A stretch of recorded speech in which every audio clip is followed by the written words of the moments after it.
My name is Naomi Ellis, and I live in Chicago, Illinois. I'm a clinical psychologist and author, and someone who has spent years studying the human mind. On the surface, my life was built on reason, science, and control. I had spent my entire career helping others overcome fear, anxiety, and trauma, always believing that the answers to life's struggles could be found through psychology and neuroscience. I never saw the need for faith, let alone something as extreme as fasting. But there was something missing, something I could never quite explain. No matter how many books I read, how many therapy sessions I led, or how much success I achieved, I felt a void I couldn't fill, a restlessness I couldn't quiet. And what I'm about to tell you is something I never thought I would share.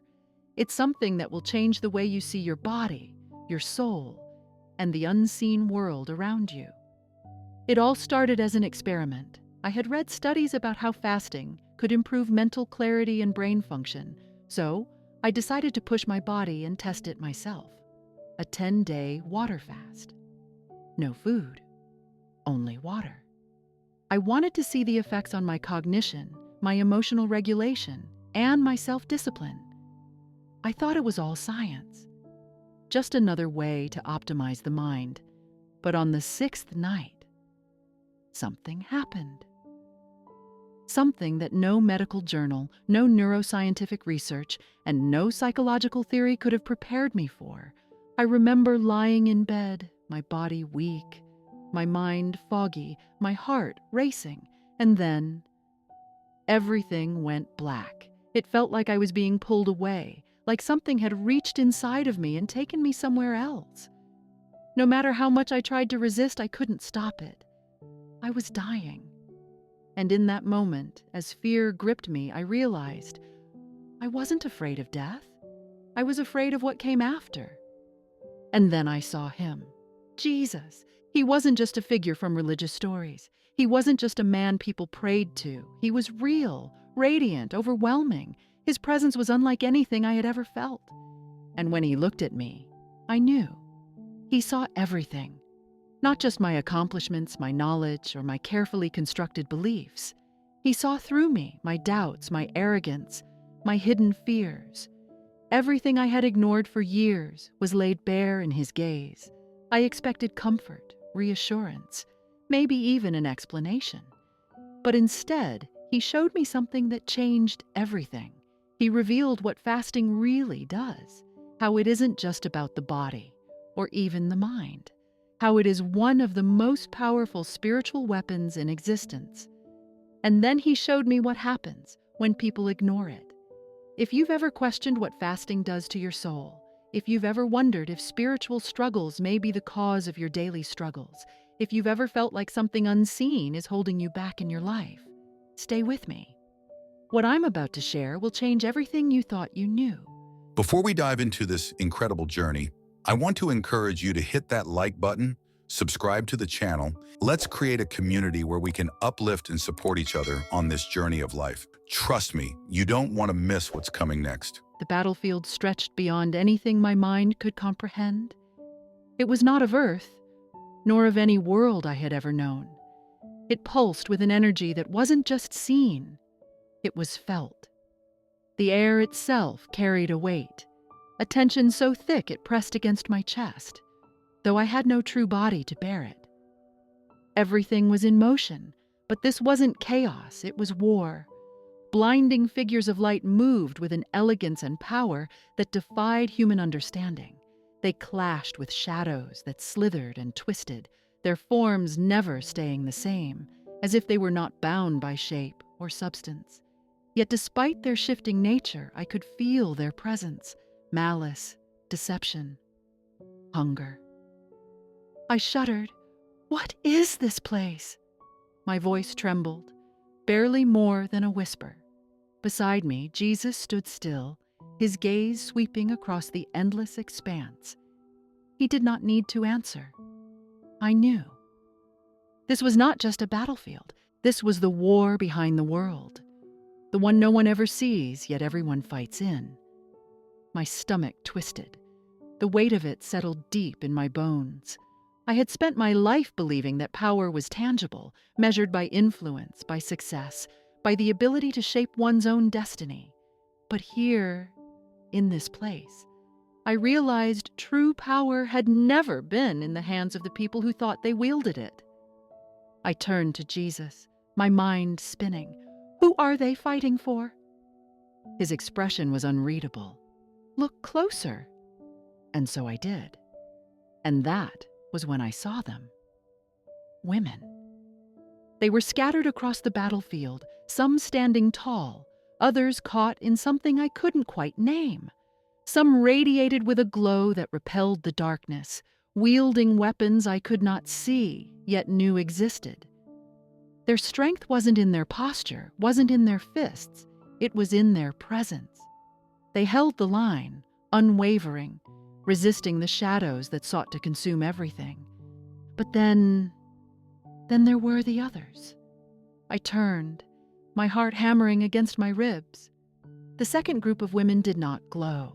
They did not fight. They stood frozen, unaware of the battle raging around them. And yet, even in their stillness, even in their apparent peace, they were bound. I gasped as my vision sharpened. Chains. Not metal, not physical, but ideas. They coiled around their arms, their minds, their hearts, and worst of all, they couldn't see them.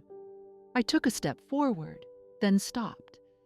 Their faces, some I recognized, not personally, but culturally. They were the faces of power, of influence, women who had shaped policies, movements, entire generations, women who were celebrated, adored, admired. And yet their eyes were empty, not in the way of someone who had given up, but in the way of someone who had never even realized they were in a war to begin with. I turned to Jesus, panic rising in my throat. Why are they just standing there? His answer was simple. They do not know they are at war. I shook my head. No, that doesn't make sense. They're successful. They're powerful. They've changed the world. He looked at me, and in his eyes, I saw something that made my entire soul still. Sorrow. They were told they were breaking free, he said, but in doing so they built walls too high for even my voice to reach them. I swallowed, my throat dry. But they look happy. Jesus didn't respond. Instead, he lifted his hand, and once more, the world around me shifted. The battlefield didn't disappear, but now I saw something else. Their lives, flashes of moments, choices, beliefs, everything that had led them here. I watched as a young girl sat in a classroom, her mind eager, her heart open, her spirit still listening. She asked questions about meaning, about love, about God, but then the whispers came. You don't need faith to be strong. Love is a trap. Dependence is weakness. Men are the enemy. God is a cage. And so, brick by brick, a wall was built around her heart. I watched another woman step onto a podium, fire in her eyes, strength in her voice, declaring that she needed no one. Another standing in front of a camera, telling millions that fulfillment could be found in power, in self, in ambition. Another, sitting in the silence of her own home, staring at the emptiness around her, wondering why, despite everything, she still felt alone. I turned away, my chest tight. They believed it, I whispered. They believed every lie. Jesus nodded, because they were never told the truth. I clenched my fists. Then why didn't you tell them? Why didn't you stop it? His expression didn't change. I did. A lump formed in my throat. Then why are they still here? Jesus' voice was steady. Because truth cannot be forced, it must be chosen. I sucked in a sharp breath. My mind raced. my emotions tangled between anger and grief. I turned back to the battlefield, watching as more women arrived. Some walked willingly, convinced they were stepping into something greater, something better. Others hesitated. Some paused long enough to turn back. But many, far too many, kept walking forward. Where are they going? My voice was barely above a whisper. Jesus' eyes darkened. To the place where deception leads. A sharp, cold dread settled deep in my bones. I knew what that meant, and I wasn't ready to see it. I turned to him, a sick feeling creeping into my stomach. And where is that? His gaze locked onto mine. And then, with a voice that carried both the weight of judgment and the tenderness of a love I had never fully understood, he said, "You are about to find out." And just like that, the battlefield disappeared. The light vanished. The warriors faded, and before me, stretching into an abyss that seemed to have no end, I saw it. Not a prison, not a battlefield, not a city, something worse, something final.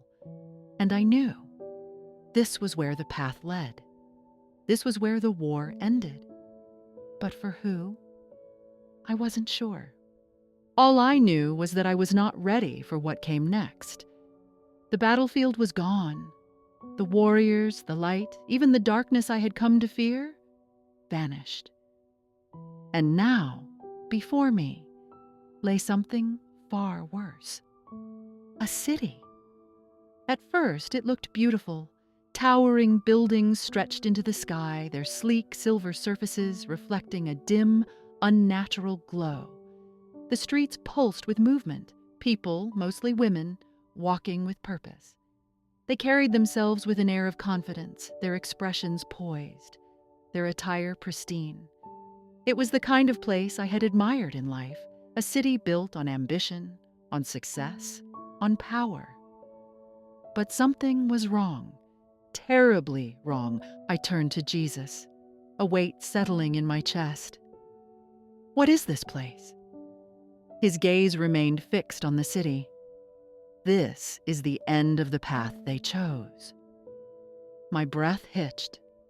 The end? I studied the women more closely. They were smiling, laughing, thriving. Yet, beneath the surface, something was missing.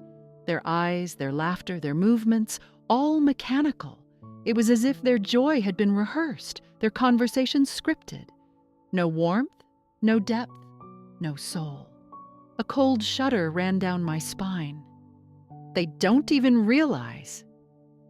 Jesus nodded. Because deception does not always come in the form of suffering. Sometimes it comes in the form of everything you ever wanted. I turned away, nausea creeping into my stomach. This isn't hell. No, he agreed. Not yet. That's when I saw them. Figures moving through the city, shadowed, shifting. At first glance, they looked human, blending in with the people around them. But the more I watched, the more I saw what they really were. They weren't people. They were something else. I gasped as realization struck me. They're the ones who led them here. Jesus' silence was my answer. I looked back at the women, the ones who had been deceived. Some held onto their careers, their wealth, their independence as if clinging to a lifeline. Others indulged in momentary pleasures, relationships without meaning, entertainment without depth, distractions from an emptiness they refused to acknowledge. And some simply stood still, not lost, not afraid, just waiting. For what? I wasn't sure. A lump formed in my throat. They're trapped. Yes, Jesus said. But there are no walls, I whispered. No chains. Why don't they just leave? He turned to me, his expression heavy. Because leaving would mean admitting they were deceived. A sharp pain shot through me. I thought back to my own life, to every moment I had doubled down on my beliefs, even when something inside me whispered that something was wrong. To the times I dismissed faith as weakness, God as a crutch, love as an illusion. If someone had told me I was deceived, I wouldn't have listened. I would have fought harder to prove them wrong. My chest tightened. What happens to them? Jesus' gaze shifted toward the horizon. Watch. A gust of wind swept through the city, and as if on cue, the women began to move. I froze. They weren't walking toward freedom. They weren't waking up. They were walking deeper into the city, deeper into something I could not see yet. No, I whispered. No, they have to stop. They won't, Jesus said, because they believe this is the final destination. They believe they have won. A sickening realization settled into my bones. They think this is the reward. He nodded. My breath turned shallow. Where does this path lead? His next words were soft, but they destroyed me. Where all deception leads. I felt my knees go weak. I turned back to the city, to the women who were still walking forward, blind to what awaited them. And that's when I saw it. At the very edge of the city, beyond the gleaming towers, beyond the illusion of happiness, the abyss. It was nothing like the battlefield. It was nothing like the darkness I had seen before. This was something else entirely. A vast, endless void stretched into infinity. There was no fire, no torment, no wailing souls, just a silence so absolute, so final, that it sent ice through my veins. And the women, they were walking straight into it, not running, not being dragged. They were choosing it. I stumbled back. They don't know. Jesus' eyes darkened. Number, but they will.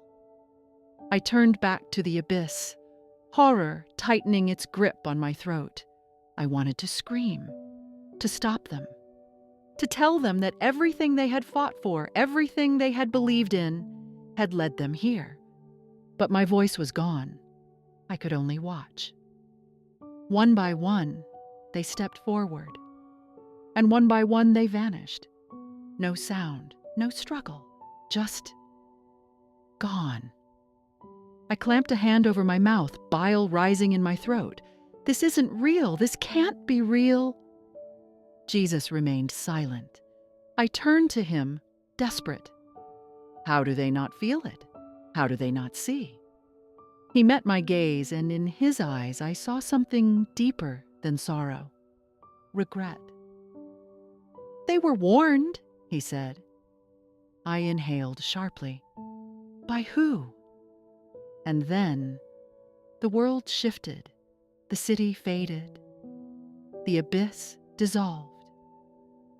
And suddenly, I was somewhere else. Somewhere I recognized. My own life. I saw myself, sitting at my desk, my fingers hovering over my keyboard, preparing to publish another article. My eyes were sharp, my mind filled with confidence. I believed I was right. I believed I was enlightened. I had been so sure that I had the truth. But now, watching myself from the outside, I saw the chains.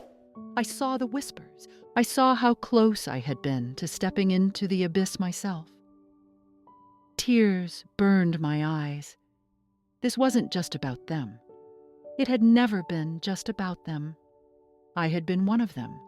I had walked this path. I had spoken the lies. I had been moments away from sealing my own fate. I turned to Jesus, my voice raw. Why did you stop me? His voice was gentle. Because you were willing to listen. A sob escaped my throat. I turned back to my old self, to the life I had almost lost. And that's when I realized I had died just in time. If I had kept going, if I had continued down that path just a little longer, I never would have heard his voice. I never would have seen the truth. And then I felt it. Something shifting. Something pulling me back. I gasped as the scene around me blurred.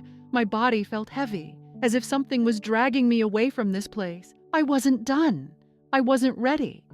But Jesus turned to me, his voice clear, his command absolute. Go back. And just like that, everything disappeared. I gasped. Cold air flooded my lungs. My body, my real body, felt heavy, as if I had been trapped beneath water for too long. The bright, sterile light above me burned my retinas. The hum of machines, the frantic voices of doctors and nurses, it all rushed back at once. I was alive, but I was not the same. I blinked rapidly, my vision adjusting, my mind racing to process what had just happened. The battlefield, the city, the abyss, the truth. It wasn't a dream. It wasn't a hallucination. I had seen where it all led. A nurse hovered over me, her eyes wide with shock. "She's back," she whispered to someone behind her. "We lost her, but she's back." I tried to speak, but my throat was raw. I felt the weight of my body as if it had been abandoned for too long, yet despite the pain, despite the disorientation, one thing burned within me: clarity. I turned my head slightly, wincing at the effort. The machines beeped steadily, confirming that my heart had restarted, that I had been pulled back from the edge. But why? And then, like a whisper in my soul, I heard his voice again. Go back and tell them. A shudder ran through me. I had spent my life believing I was chasing truth, writing articles exposing corruption, dismantling traditions I thought were oppressive. But I had been blind. I had been a voice for the very deception that had led millions toward the abyss. I closed my eyes, shame and relief intertwining inside me. I had been saved, not because I deserved it, but because I was willing to listen. The nurse placed a hand on my shoulder, her expression gentle but curious. "You were gone for 3 minutes," she murmured. "But you're back now." 3 minutes. I had seen eternity in 3 minutes. A slow breath escaped my lips. "I have to tell them," I whispered. The nurse frowned. "Tell who?" My grip tightened on the hospital sheet. Everyone. I had seen where the deception led. I had seen the chains wrapped around those who believed they were free. I had seen how close I had been to the same fate. And now, I had only one mission: to warn them, to tell them the truth.